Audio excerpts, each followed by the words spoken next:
Hello all. I'm wondering if this is the start of something big.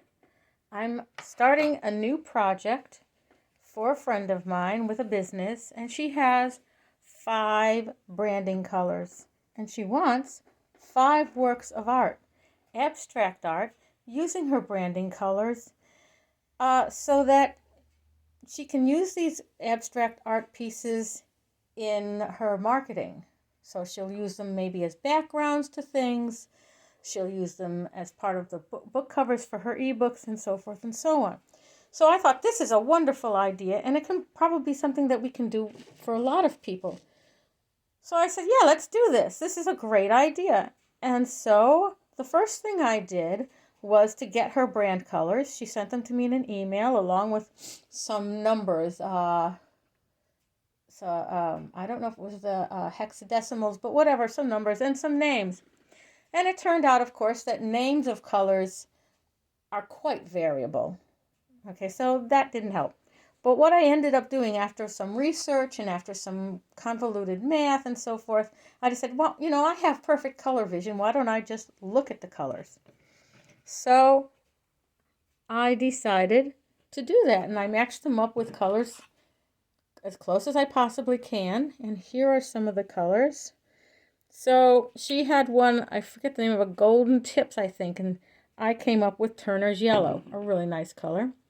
And another one, a vivid red orange, a beautiful brilliant yellow green. So I keep moving them out of position here.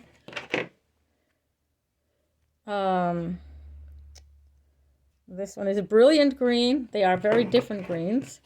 And finally, the last color is called cadmium-free red medium. As you can see, I've used 2 different brands.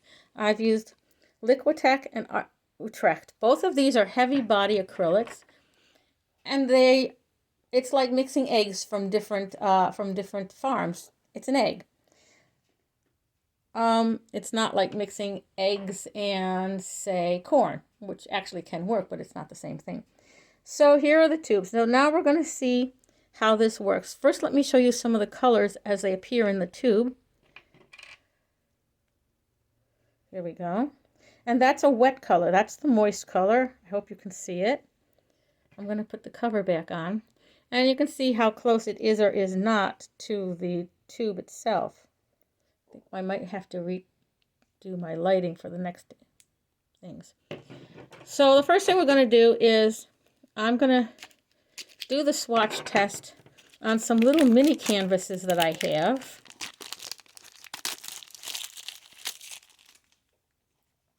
You can see they're very small, but they're real canvases. Okay.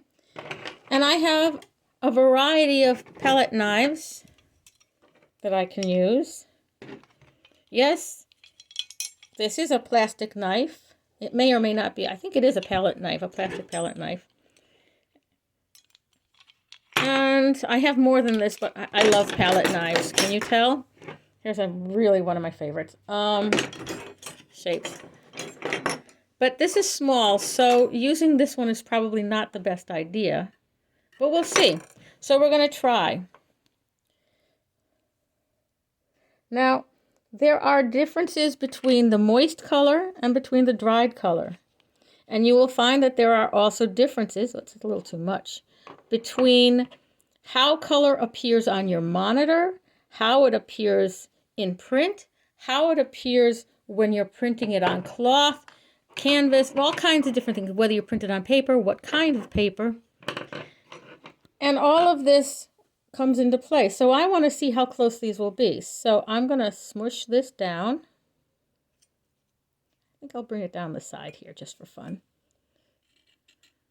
So that's one, and you can see there's a bit of a body there, and I want to keep that, so I'm going to push that in a little bit. I'm going to get a paper towel here.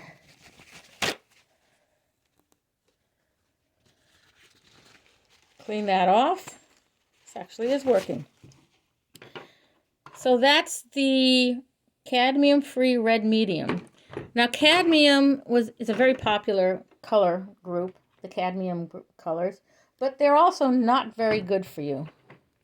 They're poisonous. So Utrecht has come up with cadmium-free. And so I'm using that. And interestingly, cadmium-free and cadmium reds are not exactly the same.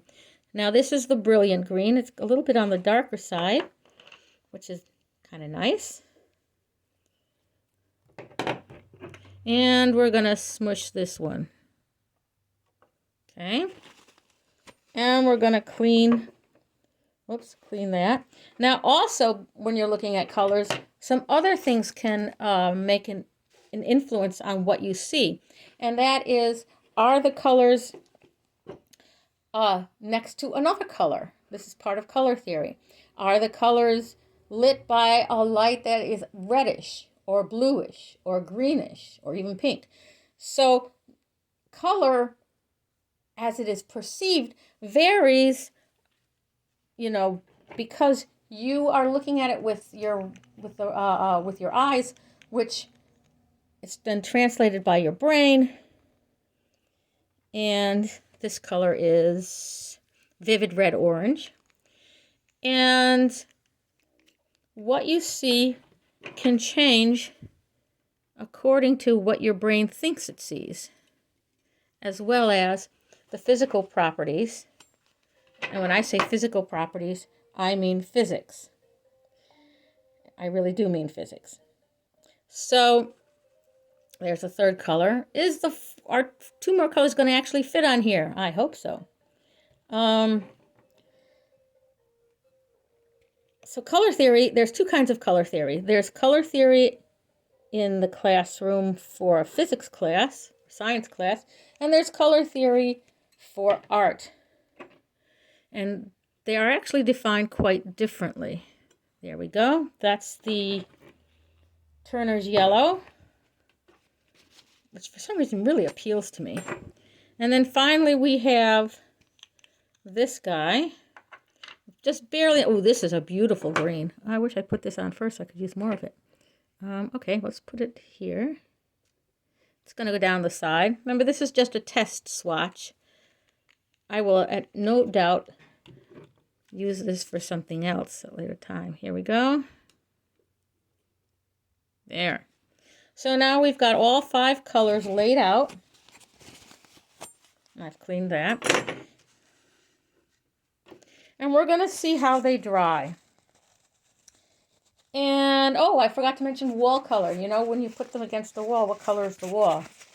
So we're going to wait till these dry, and then we'll come back and revisit this, and we'll see how close they are to the colors that she sent me. All right, if you have any questions, just contact me. You can do that below in the comments section, or you can, if you see this on Facebook, you can message me in the direct messaging system. So let's see what happens. Wish me luck. Bye.